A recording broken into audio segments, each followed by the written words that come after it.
So in this video, we're going to be finishing up the Math 2 lesson 314, and we're going to be talking about different ways to calculate unions and intersections. In this portion of the video, we will also be introducing complements, and not "you look nice today," not that kind of compliment, although you all look very nice today.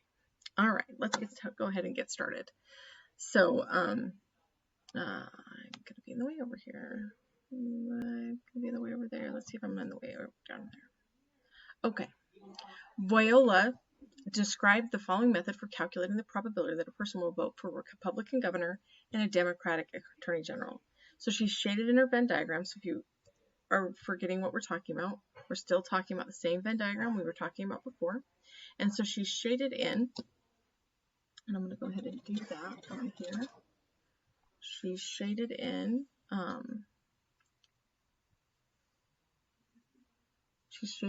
right here.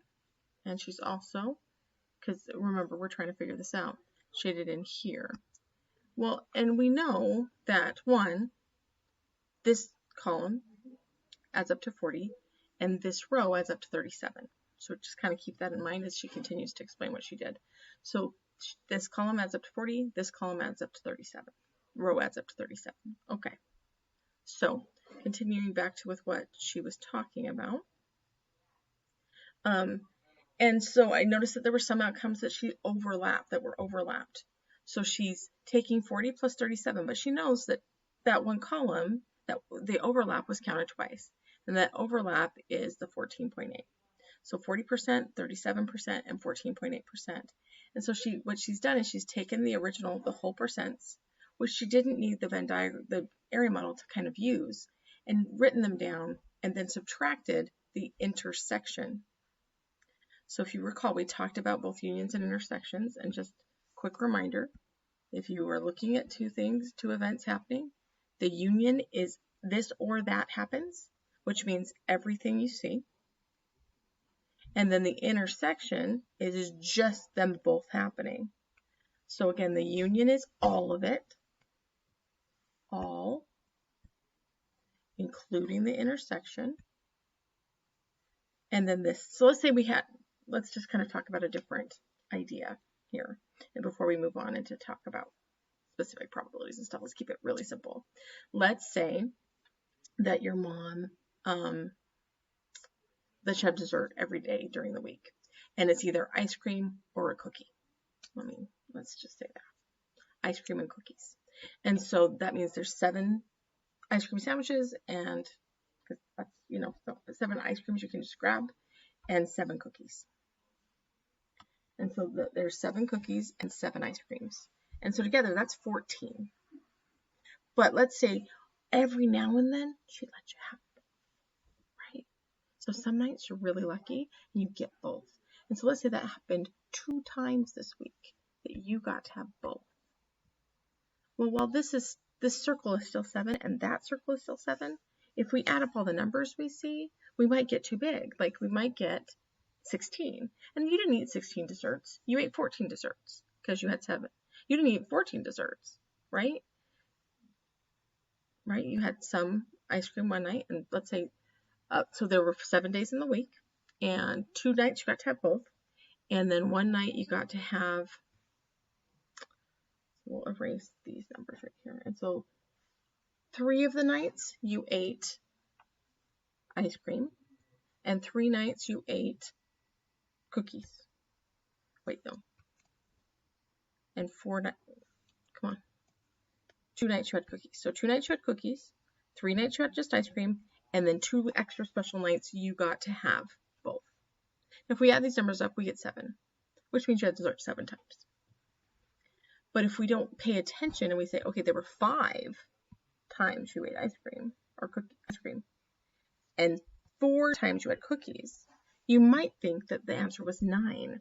And so when we look at our probabilities, this 40% includes the overlap because it just naturally does. Whereas like my cookies example, not so much. And so if I wanted to know how, and the 37% includes the overlap because this 14.8% is in both percentages. Whereas like because these 2 cookies are in this 5 and these 2 cookies are in that 4. And so even though there were only 7 desserts you ate, you had 9 desserts, right? You ate 9 desserts. Just one night you had, because one night you had both. So you did eat 9 desserts, but you only had dessert 7 times. Okay, so you kind of see the difference there? This or that on the extra special nights, right? And so my intersection is 2. And so we have to remove the intersection when we're doing a union, if we're just going to use numbers that we see. Okay, so it's kind of a shortcut, but it's kind of a tricky shortcut, because it is really nice to just say, well, I'm just going to add up all the numbers I see. And as long as you don't think of the 40 and the 37, you're all set. Okay, so just kind of keep that in mind. It's a little bit funky. All right, let's move on.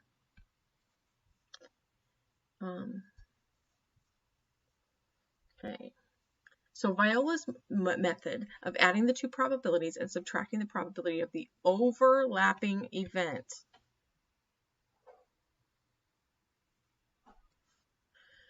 is called the addition rule.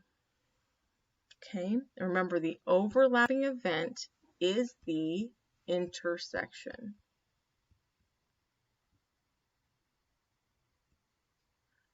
Or the intersection.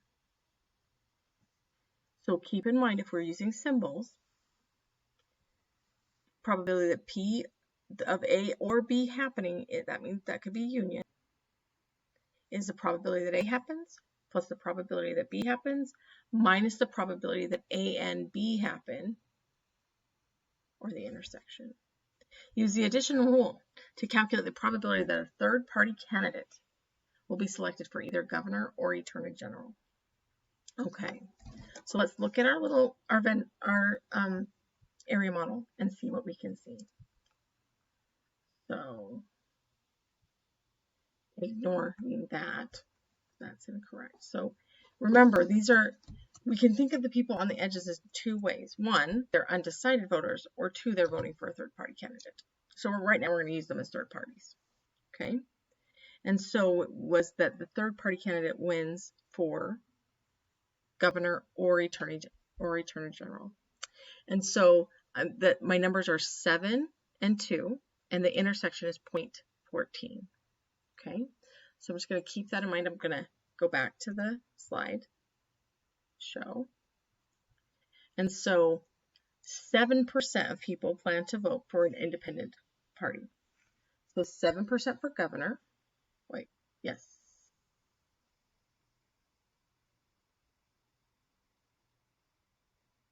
Yes, 7% for governor.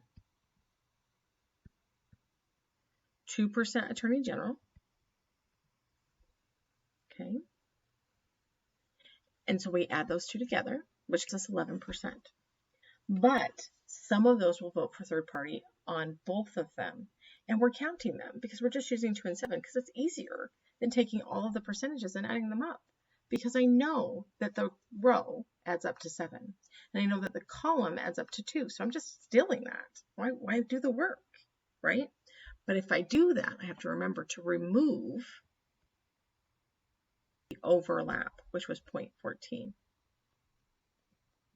Okay, so I have to remove the very few people that end up voting both candidates as a third party.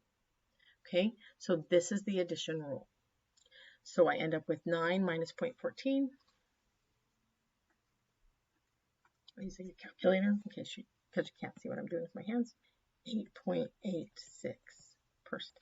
Just a little less than 9.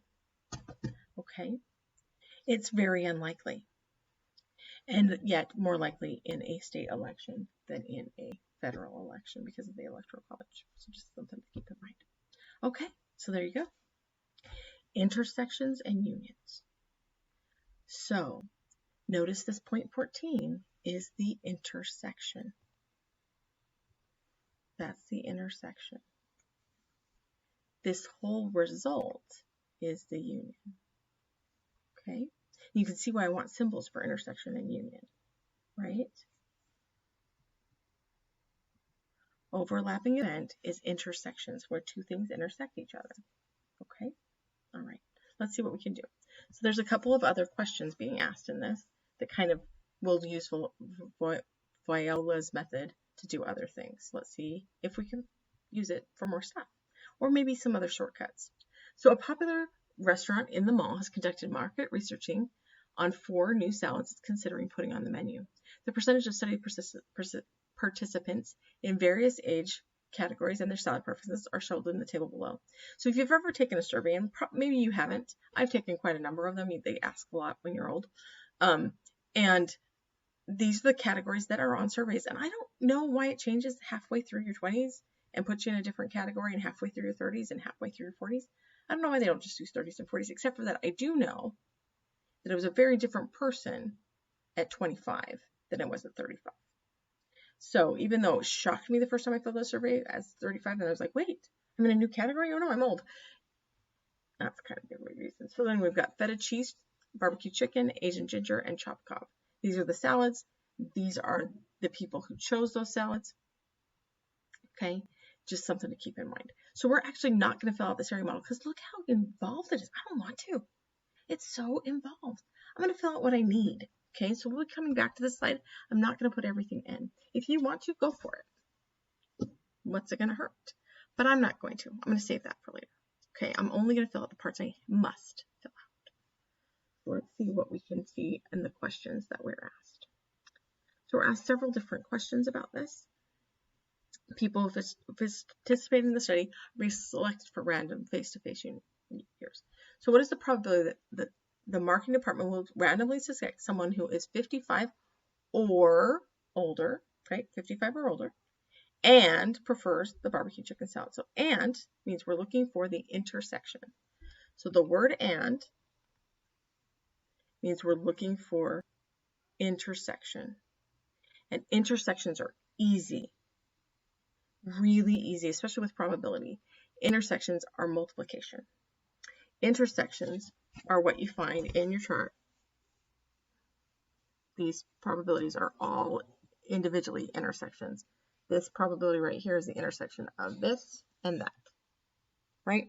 So intersections are just multiplication. So let's go back to our chart and see what's happening. So we're going to go back to our previous page. And we want 55 or older, and that's all. 55 or older. So we're going to ignore that little bit for just a minute. So 8, 6, and 5. And so 8 plus 6 plus 5 is 19. So I'm going to use 19% instead of trying to do it more than once. I'm going to just use 19%.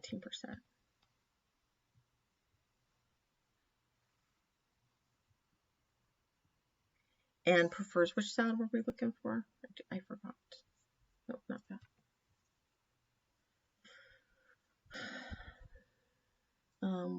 Barbecue chicken salad.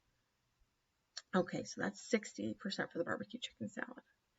So I'm going to multiply 60 by 19. Okay, I'm going to multiply 19% and 60%. And remember, when I'm multiplying, I've got to use 0.19 times 0.60. My decimal ends up in the right place. Okay.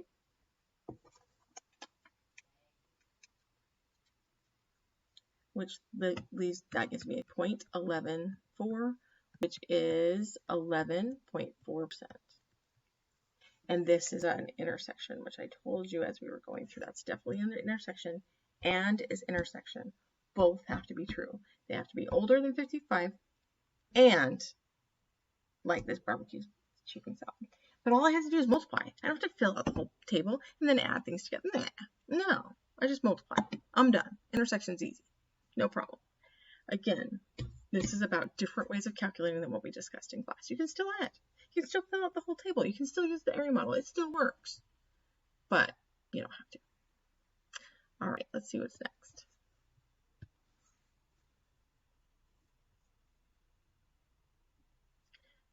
So one more time. 11.4. I may need that in a minute. How does the intersection differ from the union? Okay, so to answer this, we're going to do OR. And so OR is a lot harder.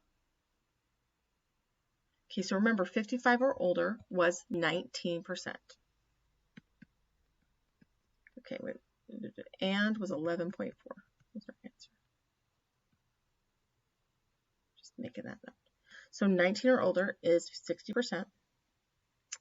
liking barbecue chicken salads was 60%. And then we need to remove the intersection, which again was multiplying these two things. So 11.4, because that gets counted twice. I know that part seems a little strange, but it does. It was probably the hardest thing for me to get used to with intersection. Unions, it was like, oh, I just count everybody. Don't forget the overlap. You got to take that overlap out. Because a portion of these people are older, and a portion of these people like barbecue chicken salad. Okay, so that's that. I'm going to use my calculator now.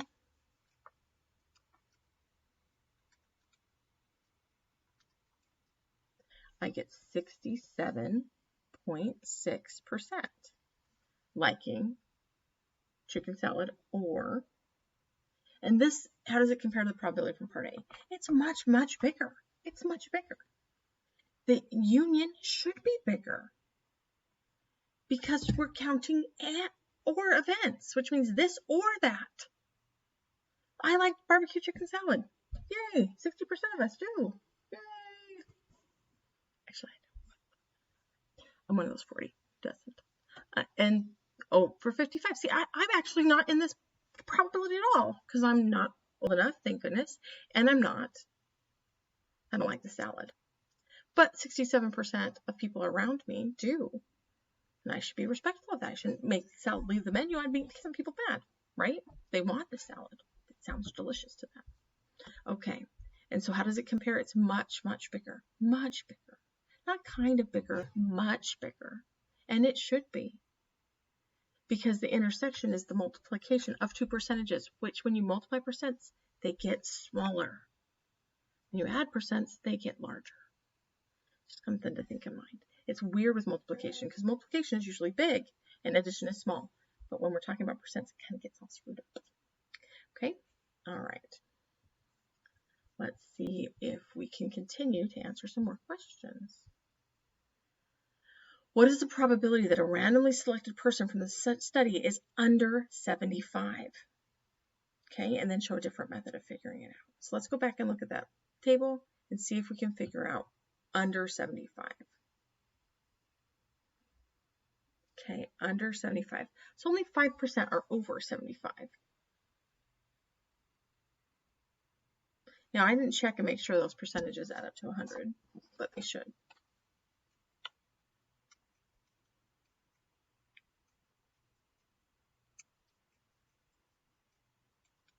They do. Yay! So, what's one way I could do that? Well, I could add up all of these percents.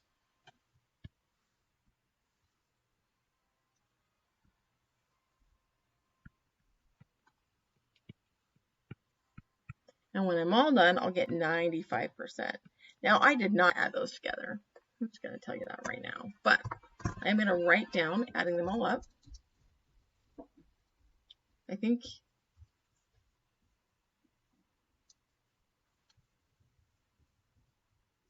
okay. Making sure my kids weren't trying to talk to me. Okay. All right. So I'm going to continue to the next slide. And so one way is to add up all the percents. So one way is to add 36 plus 14 plus 17 plus 14 plus 8 plus 6, which will give me 95. And the way I actually did it was 100% take away 5, which is 95. So these are the two ways I can figure that out. And the second one's way easier, right? Way easier. Okay, let's learn the last thing for this section. Okay.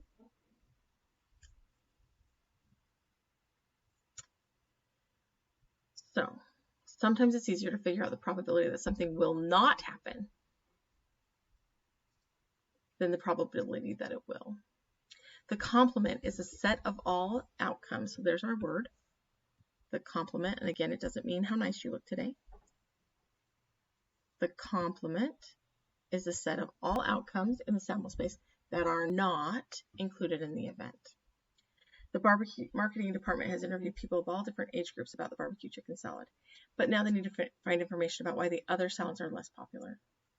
Okay, so the complement is the sample space that things are not included. Okay, why are the other salads less popular? Okay, so what is the probability that the next person will randomly chosen will not prefer the barbecue chicken salad? So we're going to find two methods. One is to just calculate the straight probability that they will not like the barbecue chicken salad. So 60% like it and 40% don't, right? How did I figure that out? Well, I took 100% and I missed 60%, and that gave me 40%. That's probably supposed to be method 2. That's the complement method. The method we get to use, oops, wrong way. The method we get to use is to look at, and I totally skipped over that page. We'll come back. Is to look at this and add up 10, 10, and 20, which is 40. That is what they expected us to do. So, going back. So we're adding up 10, 10, and 20. But with 100%, with percentages, I know I just need a number that makes 100. So those are the two that they won't like the barbecue chicken salad. All right, going back to the previous slide.